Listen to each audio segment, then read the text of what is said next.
देखेंगे सेंटिमेंट भारतीय बाजार के लिए तो अगर इमर्जिंग मार्केट कंपैरिजन करें पॉजिटिव हैं, की मार्केट है, ग्रोइंग मार्केट है, इकोनॉमीज काफी पॉजिटिव नजर आ रही हैं। पर्टिकुलरली आज के दिन की शुरुआत में ग्लोबल सेटअप भी अच्छा दिख रहा है। कैसे देख रहे हैं आप मार्केट सेंटिमेंट्स?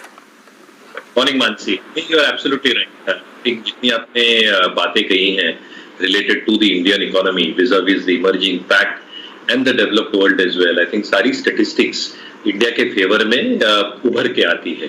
दूसरा में ये देखना पड़ेगा कि आई थिंक जो दो कोर इश्यूज हैं ग्लोबल मार्केट्स के लिए, inflationary aspects and what is to be done in terms of liquidity stroke growth management. तो inflationary aspects compared to the rest of the globe, आज हम 7% पे है, but core inflation is almost below 6%, 5.9% to be precise. और मेरे ख्याल से I think with expected जो खरीफ सीजन है, जो I think monsoons हुए हैं, food inflation should get under control in a significant manner. जो इंटरेस्ट रेट हाइक का सिलसिला चल रहा है globally, I think RBI will be forced to probably match that at some point of time. और ये एमपीसी मीट में भी आई थिंक लार्ज एक्सपेक्टेशन यही बिल्डअप हो रही है कि 50 बिप्स का कंसेंसस हाइक हो सकता है। बट हमें ये समझना पड़ेगा जितनी टाइटनिंग इंडिया ने शुरुआत की थी as a precursor and they began with that before the rest of the world did, I think जो लूजनिंग भी होगी अपने यहाँ I think will be equally fast as well, because अपनी रेजिलियंस उतनी है। मैक्रोस पे दूसरा आई थिंक जो टैक्स कलेक्शंस आ रहे हैं I think they are very very strong and a falling crude is the best thing that can happen to the Indian economy as well.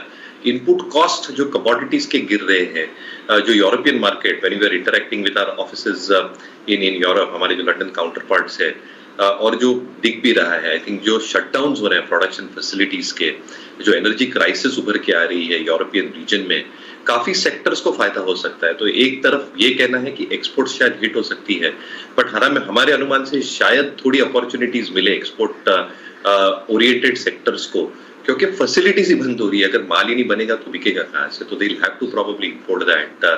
Bank of England ने जो किया है कल I think थोड़ा shocking था and that probably got reflected in terms of the euro. थोड़ी वो currency पे जो इम्पैक्ट है वो हावी रहेगी, but it's not that rupee is depreciating. I think the dollar is getting stronger and at some point of time it might actually start stabilizing. तो मुझे लगता है कि इमर्जिंग पैक में India still remains the best placed market. जो corrections आएगी even as per the O'Neill methodology, we have said that the market is in a downtrend. but अगर कोई stability आती है तो मुझे लगता है Indian markets will be the first to bounce back. इसलिए qualitative stocks पे जरूर ध्यान रखना चाहिए। Absolutely. Valuation check ले लेते हैं एक बार मयूरेश से। मयूरेश, फार्मा में सबको पता है कि डिफेंसिव है, वीक रुपी का बेनिफिशियरी है, वैल्यूएशन काफी नीचे है, लेकिन चल रहा है सिर्फ सन फार्मा, सिप्ला में भी कुछ हद तक लुपिन, सब एक साथ नहीं चल रहा है। आपकी टॉप पिक्स फार्मा स्पेस में कहां होंगी जहां आपको कंफर्ट है वैल्यूएशन का और ट्रिगर्स का, क्योंकि ये बहुत specific company to company business हो गया है फार्मा अब। Mayuresh? Morning Ajay, no you are absolutely right. और मेरे हिसाब से I think top tier names पे थोड़ा ध्यान देना चाहिए। हमारे ग्लोबल लेवल पे Cipla is something that we are liking in terms of our global strategy as far as Indian pharma is concerned. दो तीन फैक्टर्स हैं। एक आई थिंक जो जनरल जेनेरिक्स की हम बात कर रहे हैं Ajay for the pharma industry itself, उससे बहुत बड़ा इम्पैक्ट पड़ा था पूरे इंडस्ट्री पे, क्योंकि प्राइसिंग इनके पास बिल्कुल नहीं थी। तो जिन फार्मा कंपनीज के पास एक अच्छा खासा क्वांटम था जेनेरिक्स का, they probably got hit because pricing was not in their favor. At the same time, I think जो R&D related expenditure है in terms of creating more ANDAs, more specialty pipeline drugs, और जो FDA concerns थी उनके काफी plants के ऊपर, ये दबाव ला रही थी EBITDA मार्जिन्स पे। तीसरा I think even for API players with in the pharma space, I think जो आउटस्टैंडिंग नंबर्स हमने देखे थे कोविड और कोविड के 2-3 क्वार्टर बाद, आई थिंक वो थोड़े फिजल आउट हो गए, क्योंकि जो इम्पैक्ट था इन terms of the raw material supplies, specifically चीन से लेके साउथ ईस्ट एशियन इकोनॉमीज से, लॉजिस्टिक इश्यूज और इनपुट कॉस्ट इन्फ्लेशन, इसके वजह से आई थिंक अच्छी खासी मार पड़ी इन terms of their numbers. For Cipla why probably like that at this point of time, क्योंकि मार्जिन मेंटेनेंस कंटिन्यू रहेगा।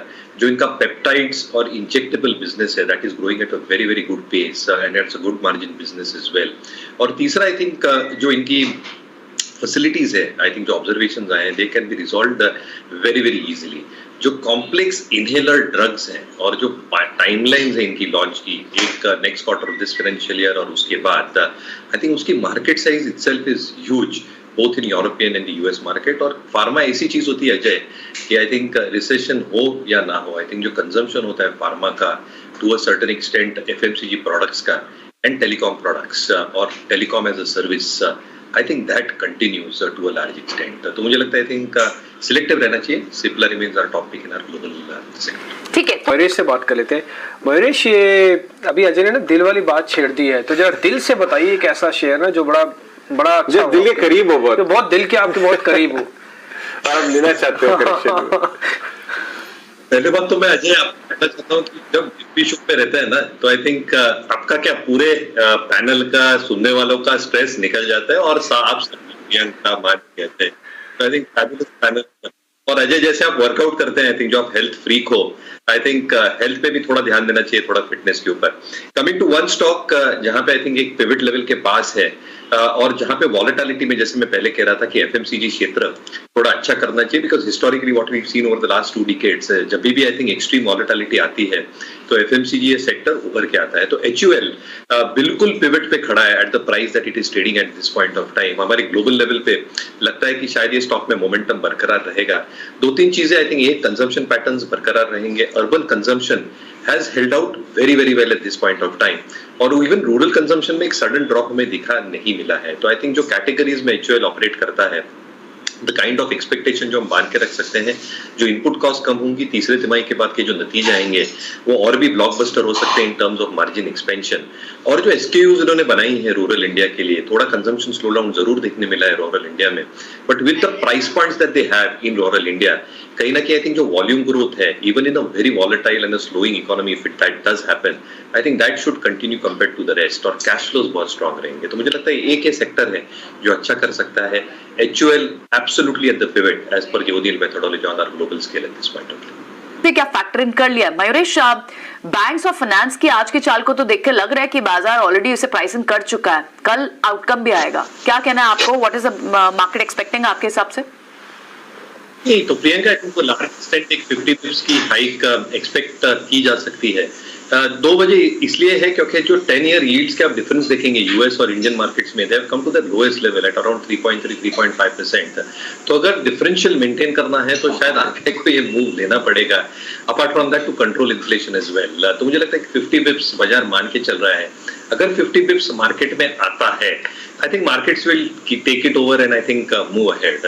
दूसरी चीज आई थिंक जो बैंकिंग और फाइनेंशियल सर्विसेज है, आई थिंक आरबीआई ने जो जॉब किया है Priyanka over the last couple of years during the covid period, और जो अहेड ऑफ द कर्व रहे हैं, I think we should appreciate that, क्योंकि lot of central bankers are actually even now behind the curve. और जो support mechanism से use कर रहे हैं, जो लिक्विडिटी इन्फ्यूजन ये कर रहे हैं, आई थिंक लिक्विडिटी थोड़ी आई थिंक बिलो पार आई थी. They conducted a few OMOs to quickly address that issues. कल ही मैं एक आर्टिकल पढ़ रहा था जहां पे उन्होंने प्रोविजनिंग बढ़ाने की एक चेष्टा रखी है of an earlier circular. So they want to strengthen the banking system completely, even in a scenario where growth probably slows down globally और थोड़ा इम्पैक्ट इंडिया पे आता है. तो मुझे लगता है 50 बिप्स मार्केट मान के चल रहा है. अगर वो आता है कल, market will move on. But RBI को क्यूडोज है, क्योंकि आई थिंक जो उन्होंने पॉलिसीज और रेगुलेटरी फ्रेमवर्क बनाया है, our banking system is one of the best in the world at this point.